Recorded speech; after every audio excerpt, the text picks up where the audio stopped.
আমি আগের ভিডিওতে একদম সদ্যজাত বাচ্চাদের থেকে শুরু করে 5 বছরের বাচ্চাদের দাঁতের যত্ন নিয়ে আলোচনা করেছি।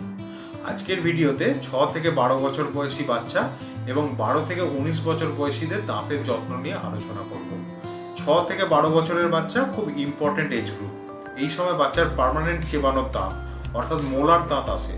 মুখের মধ্যে দুধে দাঁত ও পার্মানেন্ট দাঁত মিশ্রিতভাবে থাকে। বাজারে বাচ্চাদের জন্য বেশ কিছু টুথপেস্ট পাওয়া যায়, যেগুলো 500 পার্টস পার মিলিয়ন টুথপেস্ট। এগুলোর ফ্লেভারও বাচ্চাদের পছন্দের হয়। বাচ্চাদের জন্য এই ধরনের টুথপেস্ট ব্যবহার করুন। বড়দের টুথপেস্ট ইউজ করতে দেবেন না। এমনকি বেবি টুথব্রাশও পাওয়া যায়, যেগুলো খুব সফট হয়। ব্রাশিংয়ের জন্য বাচ্চাকে এগুলো ইউজ করতে দিন।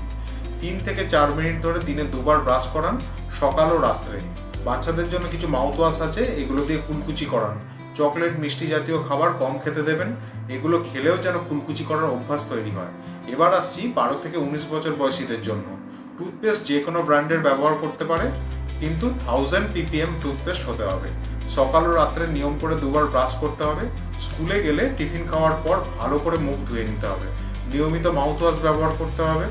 ব্রাশের সাথে 2 দাঁতের মাঝের অংশ পরিষ্কার করার জন্য ফ্লস ব্যবহার করতে হবে। আপনাদের কোনো রকম প্রশ্ন থাকলে অবশ্যই কমেন্টে জানাবেন, আমি চেষ্টা করব তার উত্তর দিতে।